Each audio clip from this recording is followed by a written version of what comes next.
Hello दोस्तों, नमस्कार। New light with दीपक में एक बार फिर से आप सबका बहुत बहुत स्वागत है।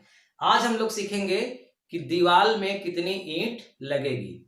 दीवार की जितनी लंबाई चौड़ाई मोटाई होगी उसके हिसाब से ईंट कम ज्यादा लगती है। तो एक दीवार का अगर आप निकाल लेंगे तो जो नियम एक दीवार में लगता है वही नियम सभी दीवारों में लगता है। तो एक ही उदाहरण को आप समझिए, लेकिन अच्छे से समझिए तो आप हर चीज समझ जाएंगे। ठीक है, तो वीडियो को पूरा देखिएगा, स्किप मत करिएगा।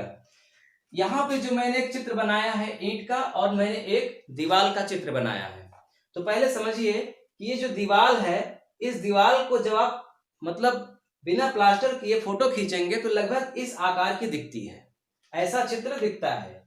अब इस दीवार की एक ऊंचाई होगी, लंबाई होगी और फिर मोटाई होगी। तीन चीजें होंगी, दीवार की ऊंचाई, लंबाई और मोटाई। तो जो मैंने यहाँ पे दीवार लिया है, इस दीवार की लंबाई, चौड़ाई और मोटाई इस प्रकार है। मान लीजिए कि इसकी जो लंबाई है, लंबाई का मतलब यहां से कितना दूर तक है, वो है 10 फुट। दीवार की लंबाई कितनी है? 10 फुट। दीवार की जो मोटाई है, इसी को आप चौड़ाई बोल सकते हैं। तो इसकी मोटाई जो है वो है 9 इंच। 9 इंच। फुट से छोटा होता है इंच। 12 इंच में 1 फुट होता है, यानी कि 1 फुट से कम।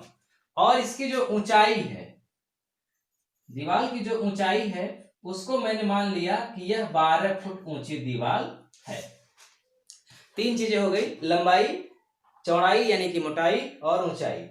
और जो यहाँ पे ईंट है, वो ईंट की लंबाई, चौड़ाई और मोटाई भी अलग हो सकती है कहीं कहीं, लेकिन सामान्यतः यही रहती है।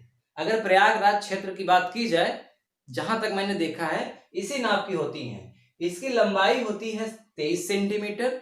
इसे आप इंच में बदलेंगे तो 9 इंच से थोड़ा सा ज्यादा आता है। और इसकी जो चौड़ाई होती है यानी कि पीछे, वो 11.5 सेंटीमीटर, यानी कि लंबाई का जस्ट आधा। तभी तो जहां एक लगता है सीधा सीधा, वहां बेड़ बेड़ 2 लगाना पड़ता है। यानी लंबाई का जस्ट आधा इसकी चौड़ाई होती है। और इसकी मोटाई यानी कितना मोटा होता है, यानी कि ऊंचाई 7 सेंटीमीटर। ठीक है, तो ये मैंने सेंटीमीटर में इसलिए लिखा है ताकि एग्जैक्ट पता कर सकें कि कितने ईंट आएंगे। अगर मैं इसको फुट में लिखता तो दशमलव में आता, इंच में भी लिखता तो दशमलव में आता, दिक्कत होती, इसीलिए मैंने इसको सेंटीमीटर में नापा है। लेकिन अगर आप चाहें तो इसे इंच में भी बदल सकते हैं। 1 इंच में 2.54 सेंटीमीटर होता है। तो इसमें 2.54 का जब आप भाग करेंगे तो ये आएगा 9.05 9.05 इंच। और इसी का जस्ट आधा इधर आ जाएगा, यानी कि चौड़ाई ये कितनी आ जाएगी? 4.52 इंच। और ये जो सेंटीमीटर यानी कि इसकी मोटाई है वो 2.75 इंच। तो मैं इंच से कैलकुलेट नहीं करूंगा, मैं सेंटीमीटर से करूंगा, इसको ध्यान में रखिएगा। अब जो एक ईंट है, ये जो ईंट है, इस ईंट को दीवार में लगना है। दीवार की लंबाई चौड़ाई ये है। और कैसे लगना है दीवार में, मतलब कि अगर आप सीधी सीधी एक एक ठो लगाते चले जाते हैं तो उसको 4 इंच की दीवार बोला जाता है सामान्यतः। लेकिन हम 9 इंच की दीवार खड़ी करेंगे। 9 इंच की दीवार खड़ी करने का मतलब ये होता है कि एक ईंट पूरा लगेगा और वो पूरा जो ईंट होगा वो दीवार की पूरी मोटाई हो जाएगी। क्योंकि वो 9 इंच होता है, 23 सेंटीमीटर, यानी दीवार की मोटाई 23 सेंटीमीटर है।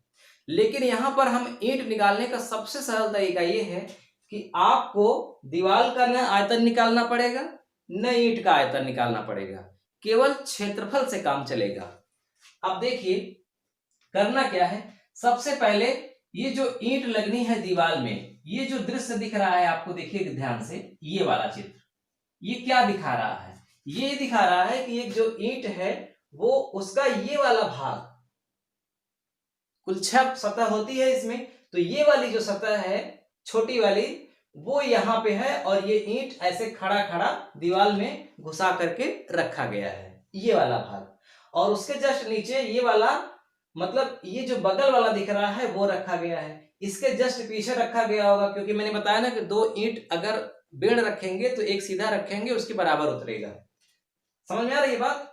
तो कहने का मतलब कि इसको जस्ट डबल कर देंगे तो ये ऐसे आ जाएगा। तो यानी ईंट का जो ये वाला भाग का क्षेत्रफल है वो क्षेत्रफल निकालें और प्लस पूरी दीवार का क्षेत्रफल निकालें, और पूरी दीवार के क्षेत्रफल में एक ईंट के इस वाले भाग का जो दिख रहा है क्षेत्रफल से भाग दे दें तो पता चल जाएगा कि दीवार में कितनी ईंट लगी है। समझ में आ रही है बात ना? क्योंकि ये जो ईंट आपको यहां से यहां तक ज्यादा दिख रही है लंबी, इसी के जस्ट पीछे एक और लगी है, लेकिन इसी के ऊपर देखिए ये जो ऐसे ऐसे लगी है यहां से यहां तक में 2 ईंट हो जाएगा। तो कहने का मतलब कि इसका जो क्षेत्रफल है वो 1 ईंट का है। अब पूरी दीवार का क्षेत्रफल निकालेंगे तो पता चल जाएगा कितनी ईंट लगी है। तो सबसे पहले निकालते हैं ईंट के छोटी सतह का क्षेत्रफल। कितनी सतहें होती हैं? कुल 6 सतहें होती हैं, जिसमें से 2 सतहें छोटी होती हैं, बाकी 4 सतहें थोड़ी बड़ी होती हैं। तो सतह में क्या आएगा? ये जो चौड़ाई आई है 11.5 सेंटीमीटर ये इस्तेमाल होगी, और ये जो ऊंचाई गई है 7 सेंटीमीटर ये इस्तेमाल होगा। लंबाई का कोई काम नहीं है। तो यानी कि सतह के क्षेत्रफल में हमें चौड़ाई से मतलब है और मोटाई से मतलब है, और जो ये किनारे वाली सतह है उसका क्षेत्रफल आ जाएगा। तो कितना है? 11.5 सेंटीमीटर और 7 सेंटीमीटर। गुणा कर दीजिए, 7 पचे 35, 7 एक 7 3 10, 7 एक 7 1, 805 वर्ग सेंटीमीटर आया ईंट के एक छोटे वाले सतह का क्षेत्रफल, जो सतह आपको दिख रही है। अब क्या करेंगे? अब आप समझिएगा ध्यान से कि अब आपको लंबा मतलब क्षेत्रफल निकालना है दीवार का। तो दीवार का क्षेत्रफल, दीवार का क्षेत्रफल। अब दीवार के क्षेत्रफल में ऊंचाई का कोई काम नहीं है। दीवार के क्षेत्रफल में यहां हाँ ऊंचाई का काम है, मोटाई का कोई काम नहीं है। दीवार के क्षेत्रफल में यहां से यहां तक कितनी ऊंचाई है वो देखिए, यहां से यहां तक कितनी चौड़ाई है वो देखिए, या फिर लंबाई है वो देखिए। मोटाई यानी कितनी मोटी है उससे काम नहीं चलेगा। तो दीवार के क्षेत्रफल में आप लिखेंगे ऊंचाई गुणित चौड़ाई, सॉरी लंबाई, ऊंचाई और लंबाई का गुणनफल। ऊंचाई है 12 फुट, ठीक है 12 फुट। लंबाई है 10 फुट। गुणा करने पर 12 120 वर्ग फुट आया। अब आप समझिएगा ध्यान से, यहां पे क्षेत्रफल वर्ग फुट में आया है और यहां पर ईंट का क्षेत्रफल सेंटीमीटर में आया है। तो इसका मतलब हमें दीवार का भी जो क्षेत्रफल है उसे सेंटीमीटर में बदलना है, ताकि दोनों क्षेत्रफल सजाती हो जाए, तभी तो भाग हो पाएगा ना। सजाती का सजाती में भाग होता है।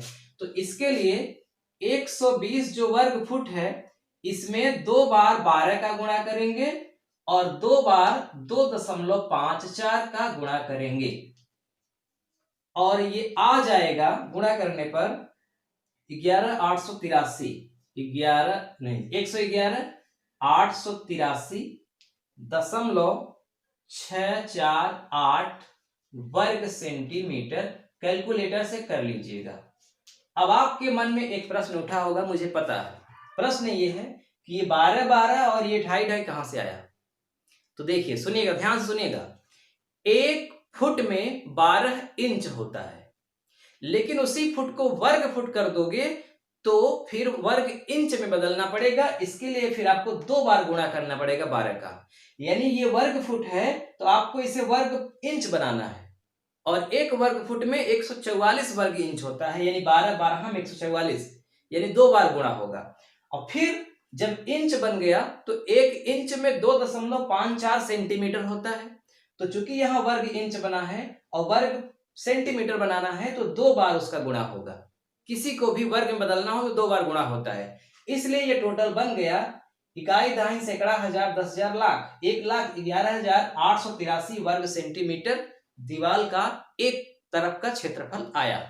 अब ईंट का क्षेत्रफल इतना है, तो बस क्या काम करिए, 1,11,883 में भाग दे दीजिए, 83.648 में भाग दे दीजिए किसका, 80.5 का। जब आप 80.5 का भाग देंगे तो ये निकल करके आएगा 1384। पॉइंट में भी कुछ रहेगा, पॉइंट से मतलब मत रखिएगा, सीधा सीधा 1384 ईंट आ रहा है। लेकिन एक यहां पर झमेला है। झमेला ये है कि ये जो ईंट मैंने यहां पर दीवार में लगाई, इस दीवार में मैंने केवल ईंट लगाई, अभी मसाला नहीं लगाया। समझ रहे हैं ना, सीमेंट बालू का मसाला नहीं लगाया, जबकि बीच बीच में नीचे भी ऊपर भी और अगल बगल भी मसाला लगता है। तो समझिएगा कि देखिए कुछ मिस्त्री 10% लगाते हैं, यानी कि जितनी भी ईंट लगी है उसका 10% मसाला इस्तेमाल करते हैं, कुछ 15%, कुछ 20% भी। तो अगर मैं मान लूं कि इस दीवार में 15% मसाला लगा है तो कितनी ईंट आएगी, तो आपको क्या करना है कि 1384 में 85/100 का गुणा कर देना है। क्योंकि मैंने 15% ईंट मसाला लगाया, तो इसका मतलब कि 85% नहीं लगाया, इसका मतलब 85% भाग में ईंट है। तो इसीलिए 1384 का 85/100 में गुणा कर दीजिए, तो ये सीधा सीधा आपका आएगा 1176। और ये क्या है, ईंटों की संख्या है, यदि 15% मसाला लगा है तो। अब एक चीज और जान लीजिए कि आप मसाला को कैसे कैलकुलेट करेंगे, यानी कैसे जानेंगे कि 10% लगा है कि 20% कि 15%। तो इस मसाले का परसेंट कैसे निकालेंगे आप, तो देखिए सबसे सरल तरीका मैं आपको बता रहा हूं। आप क्या काम करिए कि 100 सेंटीमीटर यानी कि 1 मीटर नापिए, नीचे से जहां भी 1 मीटर जाए। मान लो आपने यहां से यहां तक 1 मीटर नापा, 1 मीटर का मतलब हुआ 100 सेंटीमीटर आपने नाप लिया।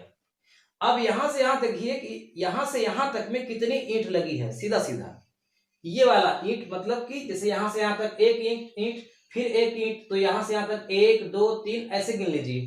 तो जब आपने गिना तो मान लीजिए 12 ईंट है, मतलब यहां से 100 सेंटीमीटर तक में आपने कितना ईंट गिना, 12 ईंट। तो इसका मतलब कि एक ईंट की अगर मोटाई 7 सेंटीमीटर है तो 12 सते 84 ईंट, सॉरी 84 सेंटीमीटर, यानी कि 100 सेंटीमीटर ऊंचाई में 84 सेंटीमीटर की ऊंचाई केवल ईंट की है। इसका मतलब 16 सेंटीमीटर की ऊंचाई किसकी है, मसाले की है। इसका मतलब कि इस दीवार में 16% मसाला लगा है, क्योंकि 100 सेंटीमीटर में 84 सेंटीमीटर ईंट है और 16 सेंटीमीटर मसाला है। तो अब इसमें आपको करना जब होता तो मैंने 15 से कर दिया है, अगर आपको एग्जैक्ट 16 ही आ गया तो 100 में 16 घटाना है, तो यहाँ 84 आएगा, यानी जितना भी ईंट है 84/100 गुणित ये पूरा आपका ईंट आ जाएगा। तो उम्मीद है कि आपको समझ में आ गया कि मैं ईंट की लंबाई चौड़ाई से क्षेत्रफल निकाल करके दीवार का क्षेत्रफल निकाल करके भाग क्यों किया, बहुत आसान तरीका था इसलिए। और उसके बाद आप मसाले का परसेंट कैसे निकालेंगे। हालांकि कुछ तरीके और हैं जिनके आधार पर दीवार में ईंट का गिनती किया जाता है। उसके लिए दीवार का आयतन निकालिए, ईंट का आयतन निकालिए, भाग कर दीजिए और जितना मसाला लगा है उसका आयतन निकालिए, लेकिन वो थोड़ा सा कठिन हो जाता है। ठीक, ये सबसे सरल तरीका है, इससे सरल नहीं है। तो बस वीडियो कैसा लगा आप मुझे कमेंट करके जरूर बताइएगा, और अगर आप और किसी टॉपिक पर वीडियो चाहते हैं तो निसंकोच कमेंट करिएगा, मैं आपको सबसे सरल ढंग से समझाने की कोशिश करूंगा।